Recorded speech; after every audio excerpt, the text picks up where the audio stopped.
Beta Kappa Honor Society and Phi Beta Lambda, the National Business Organization. I'd like to welcome everyone to the Water Crisis Forum, addressing current and impending water availability problems facing the Central Florida area. The panelists will be Beth Hollenbeck, an environmental advocate and founder of Eco Action, Bill Graff, the South Florida Water Management District, Debbie Salamone, a journalist from the Orlando Sentinel, who has written a series of stellar articles on the water crisis itself. Dr. Jack Chambliss, are you doctor? No. Oh, I'm sorry, not Mr. Jack Chambliss, professor of economics here at Valencia, and Stephen Clark, professor of biology and marine biologist at SeaWorld of Florida. The moderator will be Elizabeth Thomas. She's from the St. John's Water Management District.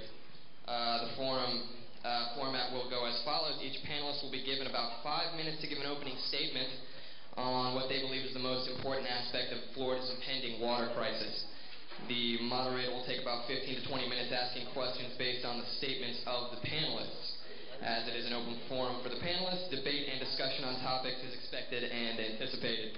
The forum has been loosely structured to allow room for as much discussion as possible.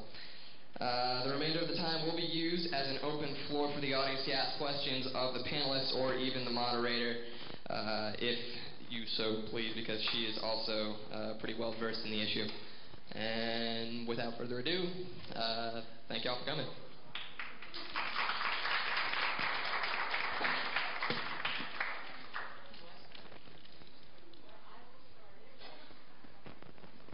I will start it by saying, let's start with our first panelist, and I will hold my 5 minutes till the end until we hear from all the panelists.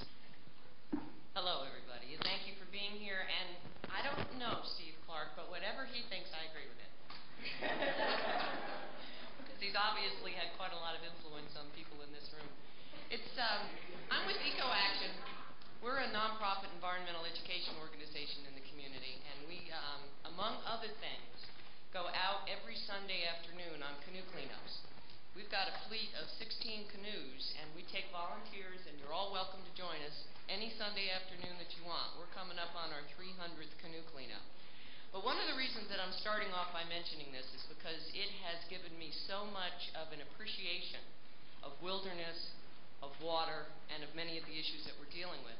When we first started going out doing this about 5 or 6 years ago, I expected that most of the debris that we were going to be coming upon, and we don't do this for aesthetic reasons, we do this to protect wildlife from the treacherous stuff that's floating around on the shorelines, that this debris was coming from boaters and fishers and people who use the lakes and rivers in our swamp home and aren't conscientious about caring for it. It became very apparent very quickly that a great deal of the trash that we're picking up every week comes from the streets, comes from the sidewalks, comes from the parking lots. We have, because of the nature of this area, times when we're dealing with a lot of rainfall. But we also have a lot of development, which means a lot of pavement.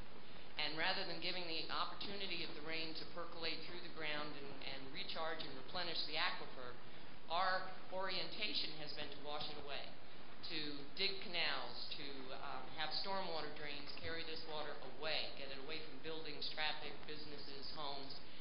And so it goes out to the rivers and the streams and ultimately to the ocean. It is lost to us because we have diverted it out to the ocean, and this is the water that could be replenishing the aquifer, not nearly at the rate to which we're using it up, but it would at least help a great deal more than it does.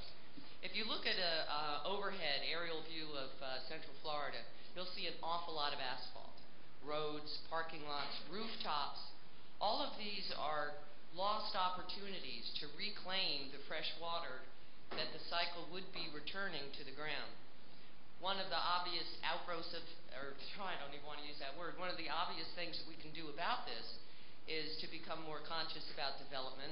I know there are regulations about pervious pavement now and giving more of the water an opportunity to return to the aquifer, but I think it's even more important to think about going backwards, and I don't mean that in a judgmental term, but to go back and look at a lot of the pervious surface that we've put down and chop it up, restore it, replace it with pervious surfaces.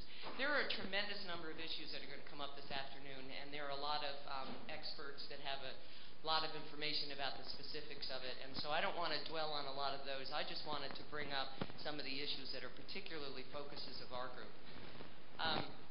Another one is landscaping with native plants. It makes me crazy to see irrigation systems running on turf lawns. I don't know how many of us are out there on a regular basis playing croquet, but to justify a turf grass lawn in the suburbs and the growth and development that's going on anywhere in the world, not just in Florida, is insane to me. Now, when we talk to people about xeriscaping with native plants, about ripping out ornamental shrubs and bushes and replacing them with plants that actually belong in our ecosystem, we're accomplishing a number of things by that one action. One is that we're providing habitat and food and protection of biodiversity, not to mention migratory birds and others that travel through our area. But we're cutting back on the need to put the chemical fertilizers, the pesticides, the water on the lawns that we're using. I am not a big fan of big government, believe me. There are probably nobody else on this panel that's as chafed by authority as I am. But I would like, frankly, to see regulations to not only stop selling these kinds of plants, but to remove these kinds of plants and to replace them with native vegetation. The last point I wanted to make is that we're not going through this in a vacuum. The world is going through this. Now, we're entering onto a war for oil. It's not going to be long, and there are places in the globe now that are having wars over water. There are a lot of very, very big issues that are coming down the pike, and it's not just Florida that's affected by it. I'm very concerned about the rights of the citizens to own their water. I'm concerned about privatization, and my time is up. So I will pass and look forward to more dialogue. Thank you.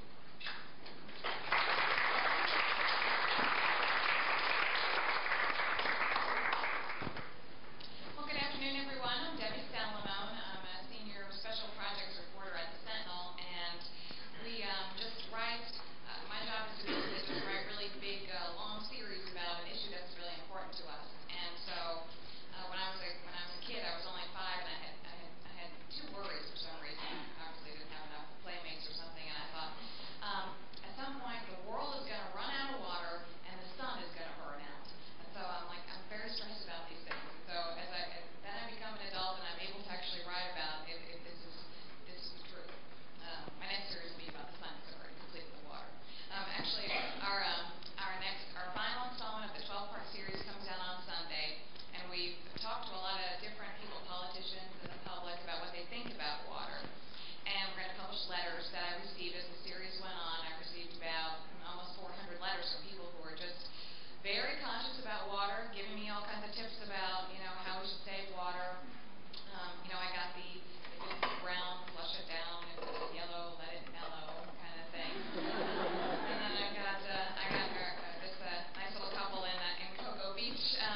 Chairman Crotty or the Orange County Commission, not just Mayor Hood or the Orlando City Commission, but city leaders, community leaders from Lake County, Volusia County, Seminole County, Osceola County, Brevard County, Orange County have all got to come together. Polk County have got to work through these issues together, and therein lies, as I call it, the tough nut to crack here. It's we've all kind of grown up in our individual communities. We have our individual issues that we deal with, and now they've all got to kind of come together and agree upon regional solutions to this problem. And give Chairman Crotty some credit. He's made some initial steps in that regard, and others have also. St. John's has been instrumental in trying to pull together a lot of these community leaders. Volusia County, I think, is ahead of the curve. There was a story in today's Sentinel, in fact, where the 15 of the 16 cities in Volusia County are coming together to do a regional water management alliance for Volusia County to come up with regional solutions to their water supply problem. They are way ahead of the rest of Central Florida in that regard, and I think that's the hurdle that has to be cleared if we're going to take on these problems. I want to, first of all, compliment the first two speakers. Debbie has been very instrumental in helping us push that issue before the decision makers. Just not every Sunday, but that's priceless. I mean, I get up and I talk about it, and they say, there's a bureaucrat. He's just trying to make work for himself to keep his job. And I don't mean to sound cynical, but if it's coming from the community as a whole, that carries a lot more weight with decision makers. One other point that was made, and I'll make this real quickly, we were talking about home lawn irrigation or using native vegetation. Just real quickly to kind of put that in perspective, that is half of the average homeowner's water use is outdoors on St. Augustine turf, for example. Just real quickly, 600 new residents to the state of Florida daily. That's a fairly agreed upon number. Half of that water, 75 gallons per person per day, I think comes to, 45,000 gallons of water that we're putting on lawns today that we were not putting on lawns yesterday. If you go back to when you were putting together your Halloween costume, that was not that long ago. 20-something of October, everybody's starting to get ready for the Halloween celebration. There's 1 million gallons that are going on lawns today that were not going on lawns back when we were all pulling together our Halloween costumes. And with that, I'll just give it up. Thank you.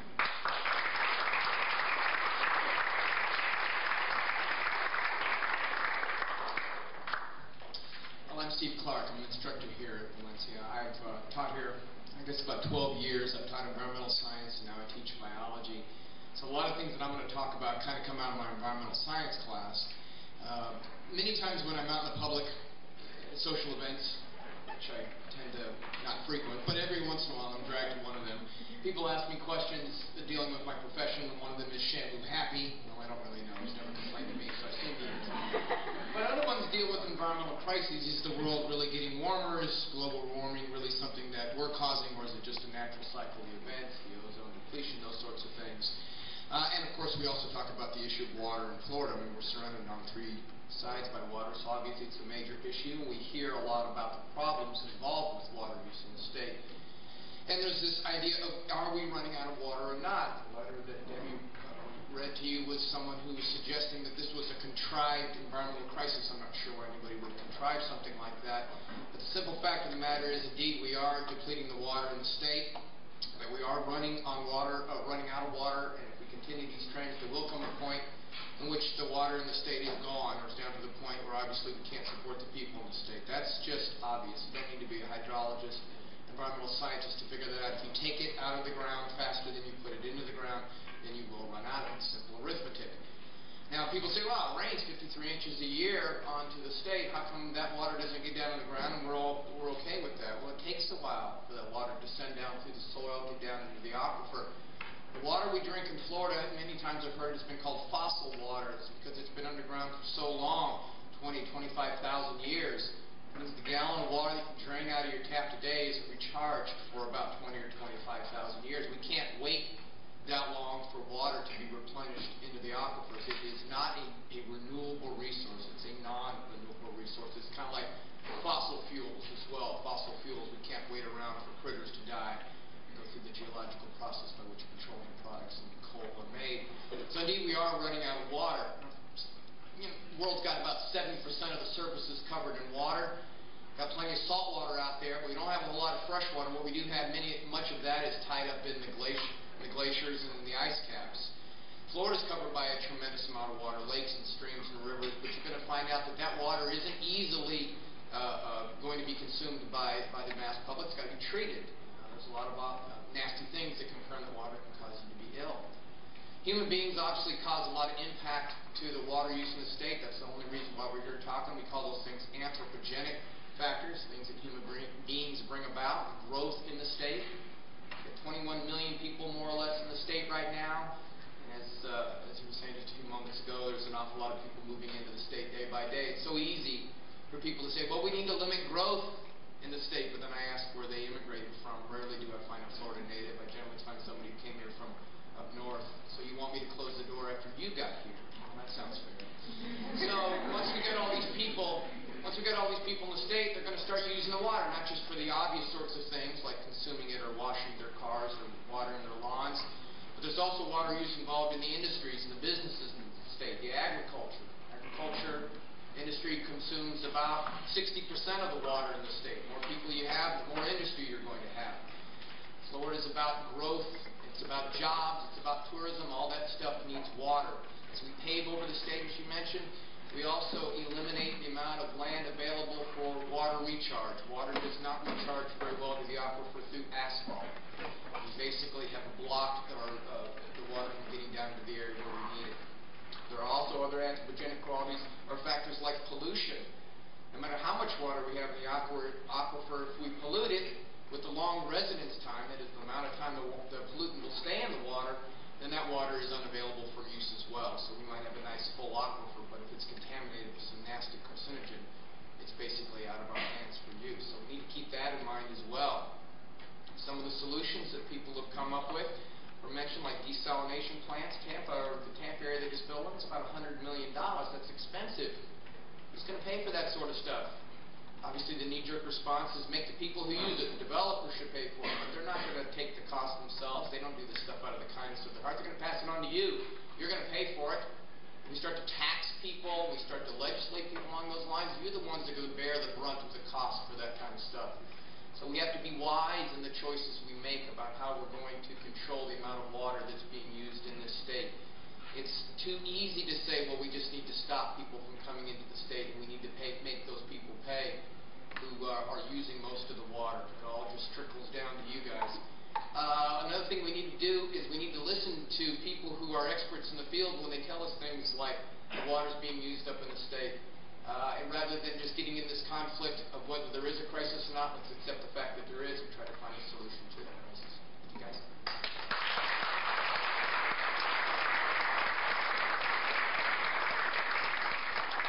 I was very jealous of the applause you got early on, but I understand why you get it now.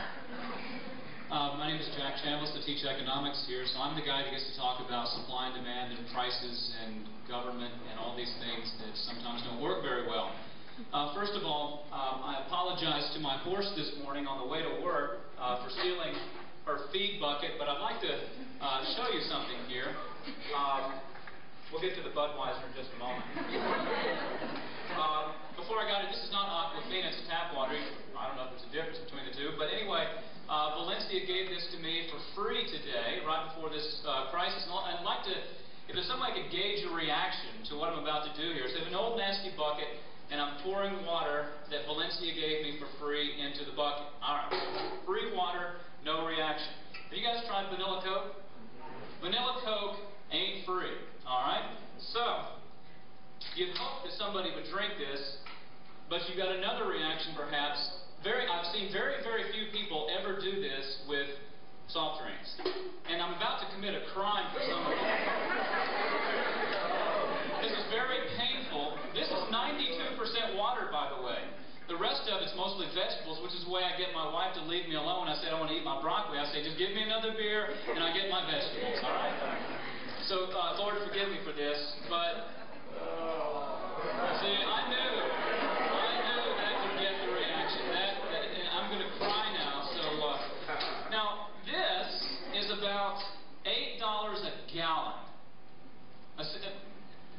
current price of Budweiser, $8 a gallon, okay? You can get a gallon of Coke for about $1 to $2, depending on where you buy it. And the water that you use in your home is currently, in many, many places in Florida, far less than 1 penny a gallon. Therein lies the problem. Shortages don't come about because there's not enough of something. If there were a shortage of DVD players, the price of DVD players would go up. That would signal Sony to manufacture more DVD players, and the free market would bring about an end to the DVD shortage. Did you know we will never run out of petroleum on this planet? It's a physical possibility, but an economic impossibility. Why? Because of supply and demand. As the demand for oil keeps going up over time, its price will continue to go up over time, and as that non-renewable resource shrinks in supply over time, that will accelerate the rate at which prices increase. And as those prices increase, it will start to more dramatically over time curb the use of petroleum, and all of these technologies we keep hoping will show up as a result of oil pricing itself out of the market. Imagine how much the last 100 barrels of oil under the Earth's surface would cost. And it's going to stay right there once oil is no longer economically feasible. You see, we're able to assign the correct market price to oil, to Budweiser, to Coke. The problem with water is that we see it fall from the sky, we drive by it every day, and we all believe that water should not be considered private property. We want it to be considered common property, and it is. Ms. Thomas told me today that the water is owned by the people of the state of Florida. It's not private property. I'd like to remind you what we do with common property. You'll notice that cigarette smokers rarely throw their cigarette butts on their own carpet or on their driveway. Where do they throw them? On the common property. The street. We all own the street, so no one individual has an incentive to preserve the street. We throw our cigarette butts out there, but if a smoker saw someone throw their cigarette butt in their yard while driving by, the smoker would yell at them, "Hey, don't do that, this is my private property." So as long as we consider water to be common property, we will have the mistaken opinion that water should be free. And I think Ms. Salamone, who, if you guys have not read her series, she deserves more credit than you can imagine for educating us on this crisis. And if you love the state of Florida as much as I do, you should read this, and it will really wake you up. And I believe in there that I read that only about 7 inches out of the 53 actually gets back into the ground. So the rest of it just becomes waste. But we've got this idea that we all should own it, it should be free, and so as long as the demand for water keeps going up, and the price does not go up at all to ration our behavior, you and I will continue to see people on the weekends hosing off the leaves on their driveway, using 100 or 200 gallons to do that, because the price mechanism hasn't told them, hey, water's more expensive now, use a broom instead of water. Thank you.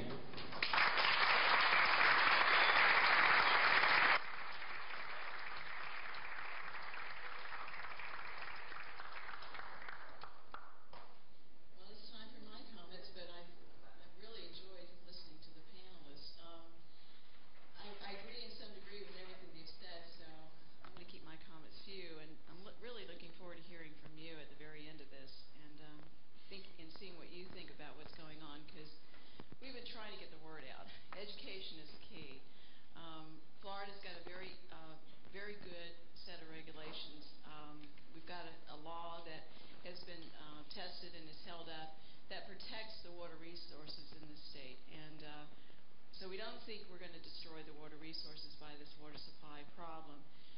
It is going to result in increasing the cost of living here. We're on an island here. This is a limited water supply. What I was going to kind of add to what Debbie said is that, yeah, we get a lot of rain, but it goes to the ground. We have a large aquifer, but it keeps flowing away to the ocean. It doesn't stay here, and it keeps evaporating. At this latitude, go and look at a globe sometime. It's all either semi-arid or arid at this latitude on the planet, and it's because we have a very high evaporation-transpiration loss here. So we keep losing the water we get, and so it's not a stagnant, it's a very dynamic process. But we have a set of regulations to protect the water-based resources here. And what we've got to do, and what we're working on trying to do at the Water Management District, is educate the utilities, local governments, in trying to develop the alternative water supplies in a very timely way, and so that they won't have to raise the rates dramatically overnight. We're trying to get them to do it, phasing it in, so that slowly over the next years to come, we've hit this water wall. We know the limit of the aquifer. It took us a while to figure that out. The aquifer is this very complex geologic formation that you can't go down there and you can't measure it. You have to use all these remote sensing things to figure it out. We finally got computers that were powerful enough that could even tell us what the quantities were down there. And so it's only been in the last 10 years that we've been able to really tell people how much is enough, and now we're telling them you can't keep withdrawing from the aquifer, because what happens is it expresses that when you have a withdrawal in the aquifer, the drawdown expresses itself in the wetlands, in the lakes, in those springs, in the surface, and just to make sure you understood that. And so that's what's limiting how much groundwater we can withdraw. That one guy's letter saying, well, just, we got this huge aquifer. We do, but we don't know how to withdraw it without affecting all the water-based resources. But there's enough water. We still have the St. Johns River. We have the ocean, for goodness sakes. It's just going to cost 5 times more to take it out of the ocean. And then you have the environmental considerations, and what do you do with the waste byproducts? And we have to figure that one out. You just can't snap your fingers. And it takes a while to figure that out. So we're on our way to doing that. And I just want you to know that, we're making progress. But we do need you to be involved. And when your rates go up, you'll know it's for good reason. Because it's to protect the water-based resources in this state. And we're very lucky to have that 1972 Water Resources Act that gives the environment a slice of the water pie. And I'm looking forward to your questions at the end. And so let's go ahead, and I'll open up to the panel once more and see if they want to make a statement or comment, if they can keep it brief, and then we can maximize the time that we have to interact with you in the audience. So with that, let me ask if there's any comments from the panel that they want to add that they hadn't said before. No? Okay, let's move on to questions and answers then. I'd love to hear some questions that you might have. Did we confuse you? Did we educate you? What do you think we need to do to solve this water supply problem? Yes, ma'am. A question and a comment. One question is perhaps to Mr. Clark. I've heard that they're looking at doing basically rerouting the Kissimmee River to its original path that they messed it up from many years ago.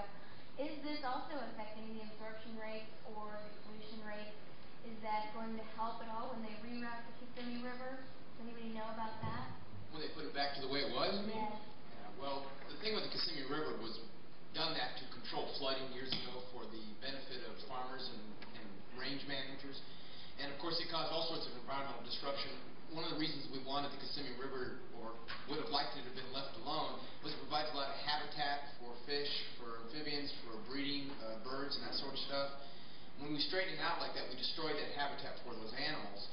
As far as the evapotranspiration and the runoff rates, obviously if you straighten the river out, you're going to get a lot quicker runoff down into Lake Okeechobee, down the Kissimmee River, and allowing that water to flow more slowly once we put it back to the way it was, then we allow that water to seep down into the ground. And that's what we need. We need to have that water not running off into the ocean so quickly so that it gets a chance to soak down into the ground and get down into the aquifer. And then my comment was, I'm a student of Mr. Chambliss's, and part of our extra credit that we're working on is the prices and everything concerning this. And one of the people that I had spoke to about this was from my home state of Arizona. My grandfather, who's very politically involved there, I gave him a phone call and asked him about his water prices and do they have shortages, do they have restrictions. They do not have water shortages or restrictions in Phoenix, Arizona, which everybody here should know is a very arid desert land. And it would be also very interesting to point out the fact that their water is 2.5 times what ours is, and how much they pay for it. So So obviously that has contributed to people conserving and therefore reducing their own water needs. His water needs, with only one less person in the household, and I live in an apartment, he has a lawn and everything, was less than the water I use here in Florida. That was a wake-up call for me. Elizabeth, can I add something that Steve said about the farmers? One thing that you need to understand is that federal government has played a big role in water, not only pollution in the state of Florida, in the Everglades, but also in overusage in Florida by subsidizing farmers. Okay? Instead of letting the free market work itself out and say, okay, tomato farmers, whatever you can get in the market for tomatoes, you have to get that. Whatever the free market is for water, you have to pay that. And instead of telling sugar producers, of which we have far too many in the state of Florida, in Haiti they can produce sugar at far lower cost than us. But the U.S. government uses the tariff code to artificially keep Haitian sugar out of the United States of America, to keep a great deal of it out anyway, and that drives up the price of sugar and helps artificially prop up sugar farmers in the state of Florida. Well, that has contributed to excess pollution in the Everglades, and it's also contributed to excess water usage. Same with other producers. So when we go out there, the farmers like to tell us, oh, we're the small farmers, and we're the real Americans, and what have you. But they are the biggest welfare class, one of the biggest welfare classes in the United States. And these subsidies they're getting, not only the tax dollars they get that come from you to subsidize their farming, but the subsidy they get for that and the subsidy they get for water has played a tremendous role in the crisis that we're in right now. So the farmers, that problem is going to have to be addressed at both the federal and state level if we're ever going to have any chance of fixing this problem. Thanks. Yes, sir.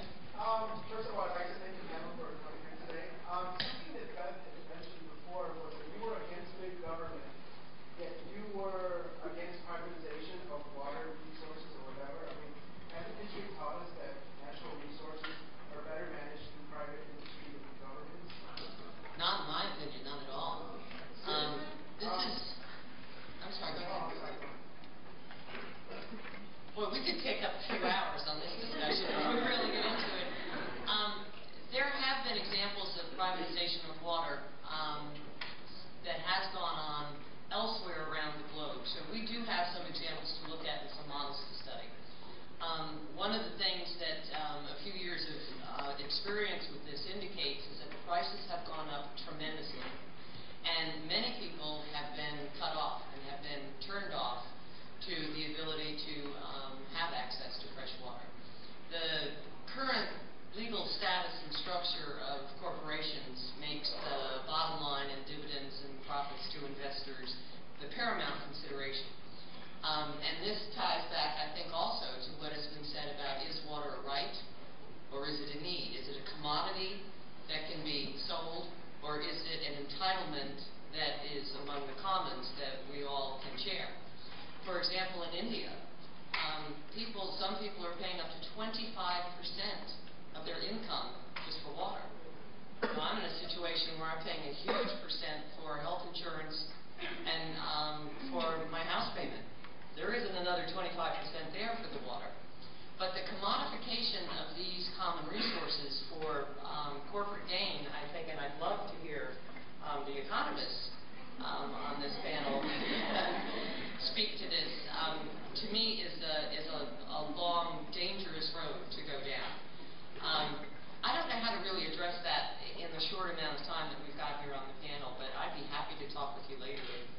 Perhaps others on the panel would like to expand on that. Well, wouldn't you agree that part of the problem is exactly what was mentioned before, that water is so cheap because of government subsidies or whatever? If it were more expensive, people would be like, I'm not going to use that much water simply because it's costing me more money. And public utilities can do that as well. One of the things that we've never done very well in this economy is to factor in the externalities. We let the citizens and taxpayers as a whole take the hit, while services and products are provided with only the directly associated costs of the manufacturer. For example, it takes 105,000 gallons of water to build a car. It takes 1,500 gallons of water to manufacture 1 pound of hamburger. One of the things that we can all do to cut back on water consumption is to become vegetarians right now and to sign up for zero population growth. I mean, there are a lot of very big issues that, because of our lifestyle and because of our orientation, there are very, very similar overlaps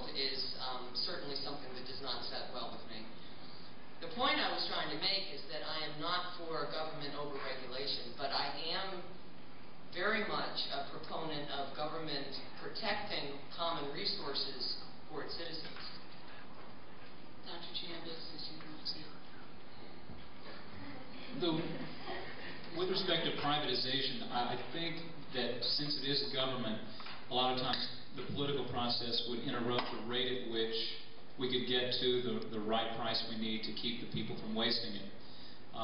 If, for example, Coca-Cola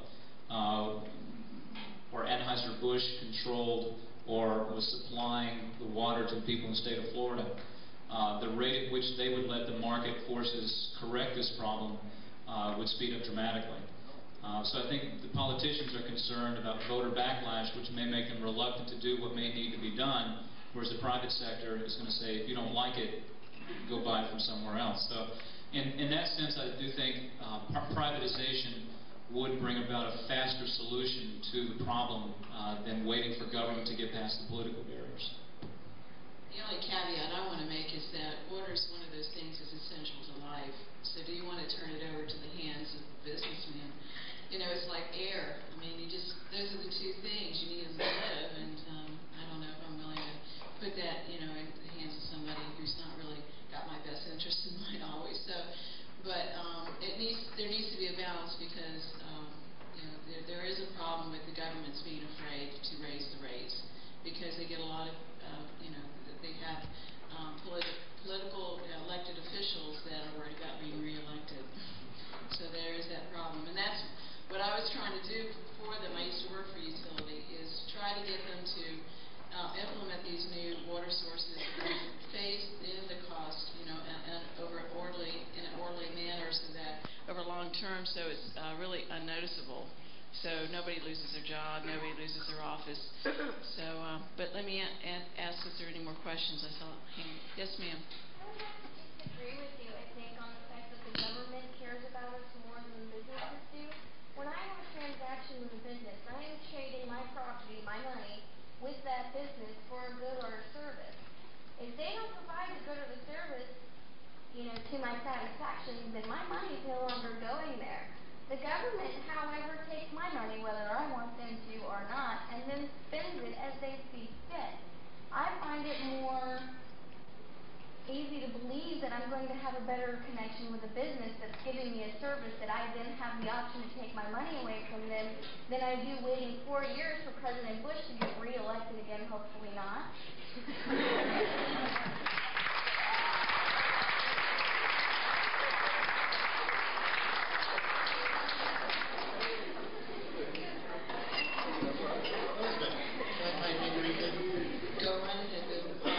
One of the fundamental differences, maybe something considered, is the private utilities, Florida Water Services maybe as good as an example as anybody, they don't pay any more for the water than the city of Orlando. I mean, it's a free resource to whoever withdraws the water, meets the water quality standards as set by DEP or EPA, but their expense is piping it to your home, and therein is why they charge you for the water, is the transportation of that water from their well field to your home.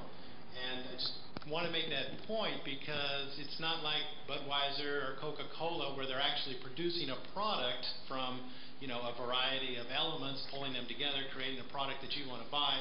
Rather, they are pulling the same water from the same aquifer and just putting it in their individual pipes and sending it to the house. And so I guess I would agree with Elizabeth, and maybe it's because we all get a public yeah, I know. Having worked for check. utility, anytime you wanted to, you could look at our cost, our balance sheet, and you could see, where we were spending our money, and you can see it's just a pass-through cost. I mean, we take the money and we use it to produce the water that you drink, and you can just look to see if we're doing it well or not. I mean, we live in the sunshine, and you can, examine those records, and you can see that we're not getting a profit off of it, unlike a business would.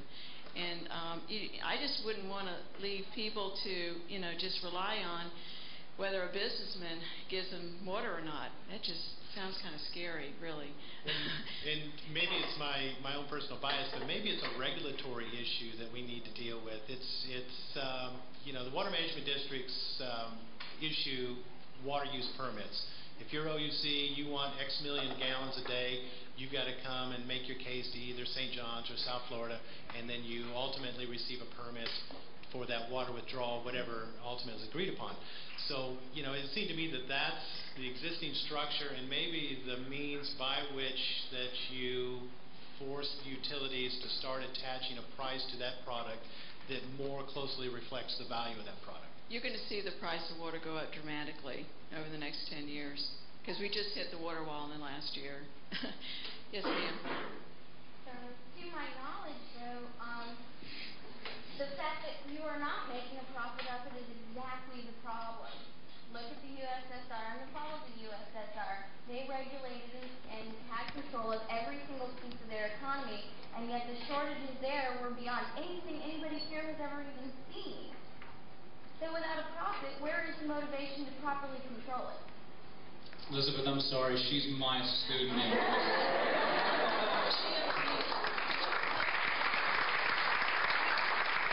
didn't pay her to come. She treats me this way in the class all the time. I see another person standing up here. Okay, well, I fundamentally disagree with this young lady. I think that the purpose of government is to provide for the common welfare and defense and all the stuff that's in the preamble there. And that's the bottom line for the government. But as for a business, the bottom line is the bottom line. And, for example, Isn't a business bottom line to make a profit? And to make a profit by being efficient? Marlboro doesn't care if I die or not. No, but you have the choice whether you consume Some businesses kill their customers. As long as there's a bottom line, they stay in business. Business makes the profitable decision, not the moral decision. I want to ask Dr. Chambers what's wrong with that point of view. Oh, sure. I would love to respond to that. I know it's simplistic. Okay. All right. Think about it for a second. The government receives our taxes not voluntarily. And they use the money to do a variety of things, some of which make sense, some of which make no sense whatsoever. If the government blows it with respect, whether it's the post office, whether it's water, whether it's the Securities and Exchange Commission, if they blow it, you cannot say, I'm going to withhold my taxes from you until you improve your efficiency. Since they are a not-for-profit organization, we do not have the ability to hold their feet to the fire and demand that they respond to the will of the customer in an efficient manner. The for-profit organization, if vanilla Coke is terrible, we're able to signal Coca-Cola immediately by keeping our money away from them that we don't like it. If Anheuser-Busch has rats floating in the bottom of their bottle, if it were a government organization, they would have a commission get more of our tax dollars to fix the rat problem in the bottom of government bottles, but Anheuser-Busch would probably face lawsuits and bankruptcy.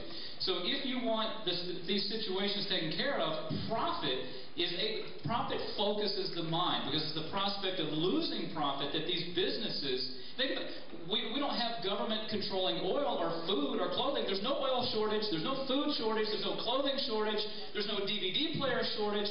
Where government touches things, you remember the Midas touch where whatever was touched turned to gold? Whatever the government touches turns to something that I would like not to say in a family program. Okay?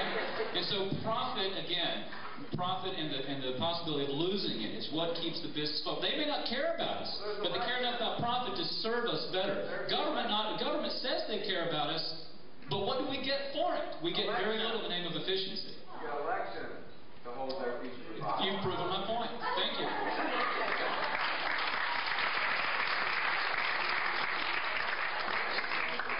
Another comment right here. Yeah, I think today's forum really goes to the main point, is that you see only, 107 people here out of basically what the whole population of the school is. And the biggest problem is the self-interest of everybody that's involved with the water prices.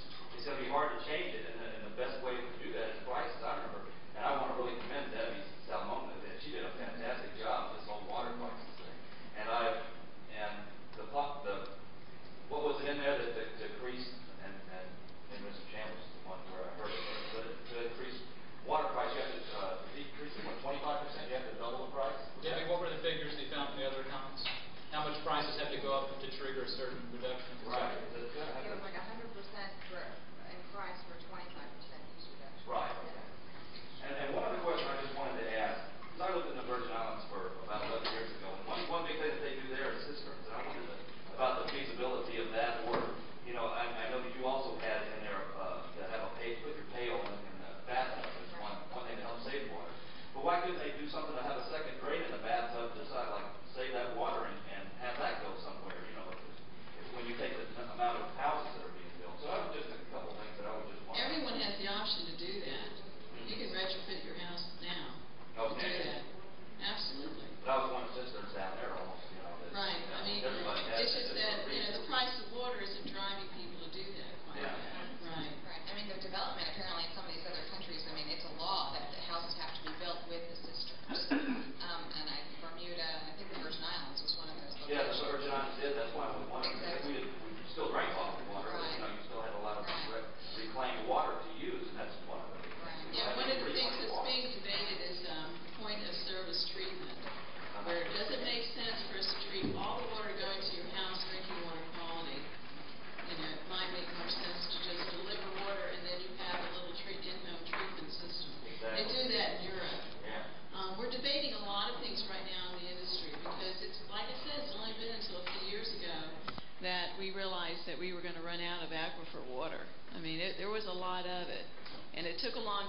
actually quantify it. I mean, it took the best science known to man to actually get to the point where we could figure it out, because it's a very complex, difficult system to, measure.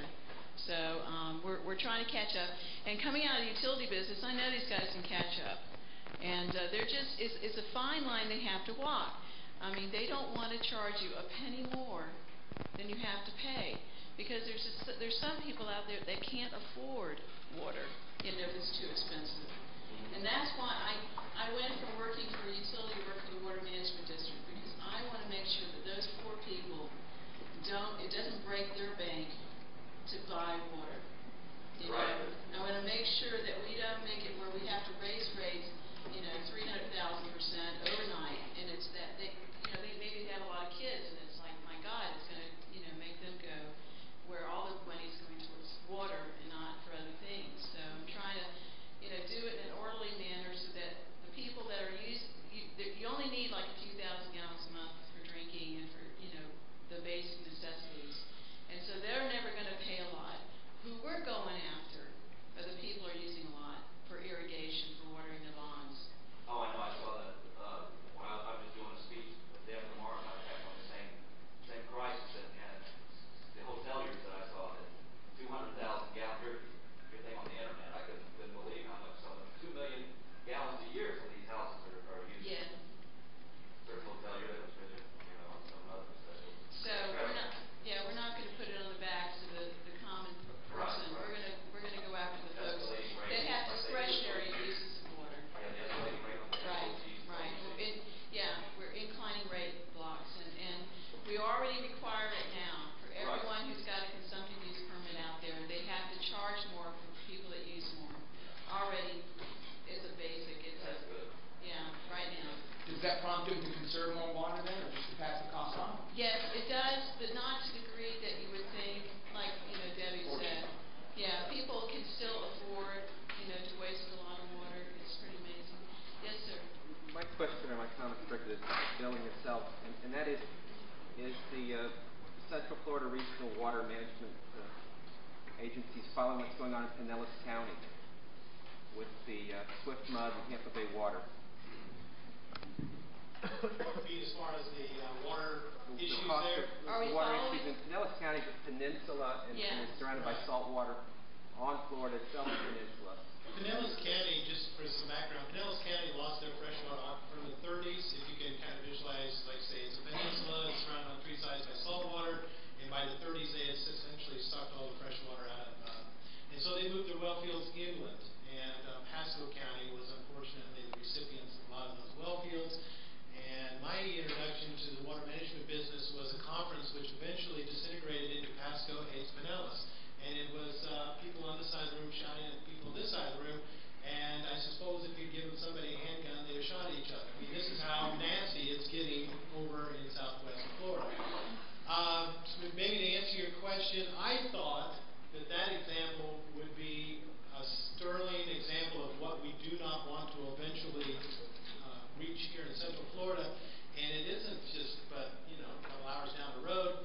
And we have people come over from that region and talk to our leaders here about the things that all the attorneys they've had to pay for, all the fist fights they've been in, all these things that have occurred over water, and it just doesn't seem to have the influence that I thought it would. Well, it has influenced the people I've been working with. It has.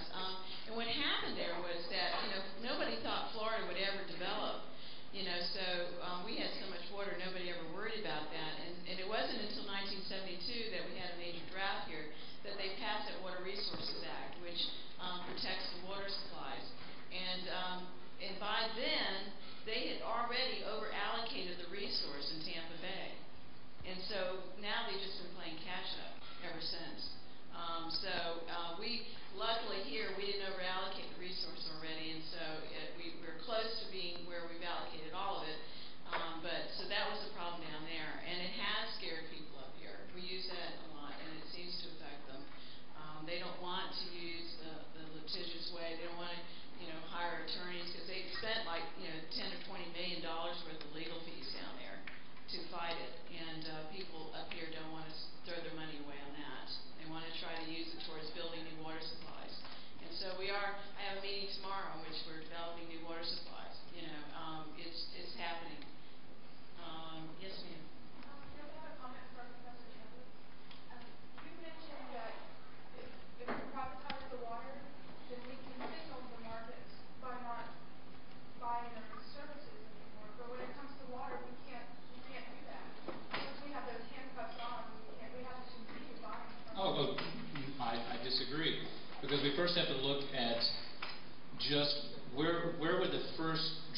consumption take place.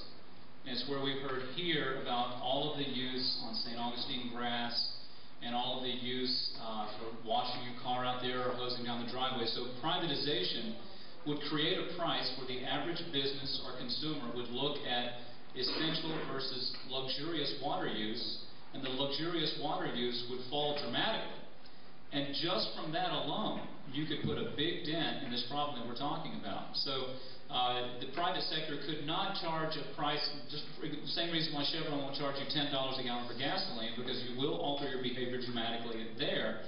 The private sector would charge a price high enough so that the people that are operating, using water for luxury purposes would cut back, but they're not going to start raising price to the point where water falls dramatically across the board, because then they would lose money. So they've got to have a baseline of use, but you would see them preserved for a longer period of time. If you look at what happened with Rockefeller in the oil industry in the late 1800s, when they first discovered oil in western Pennsylvania, all of these independent operators rushed to western Pennsylvania, put their drills in the ground, and it was the market operated by what was called the rule of capture.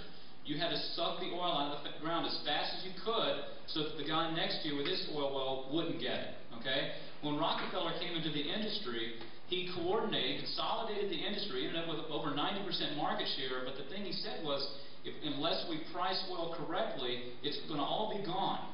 So he raised the price of oil initially, he slowed down the rate at which it was extracted from the ground, and that led to a more stable oil industry over time. And you can envision something similar with this resource water. The private sector would have those incentives to do that. You know, I need to add to that. The private sector can come in and develop water and sell it. And in fact, they do. But what happens here is, though, we're the guys there, we're the cops that say whether they're using too much water that will affect each other or the water-based resources. So we're kind of the traffic cop to make sure that nobody... So private industry could come in and compete with the local utilities, local governments. I'd like to add a comment to that, if I could. Because I think it is inevitable that the price of water is going to go up, one way or another. Taxpayers pay for desalinization plants, whether we get bailed out by private companies that pay us money so that they can exploit the water supplies. One way or another, as I think the consensus has established, the price of water is going to go up dramatically. And that is going to make a definite impression on how much is consumed for those who are wasting and luxuriously using it in unnecessary ways when it starts to pinch the pocketbook. My concern is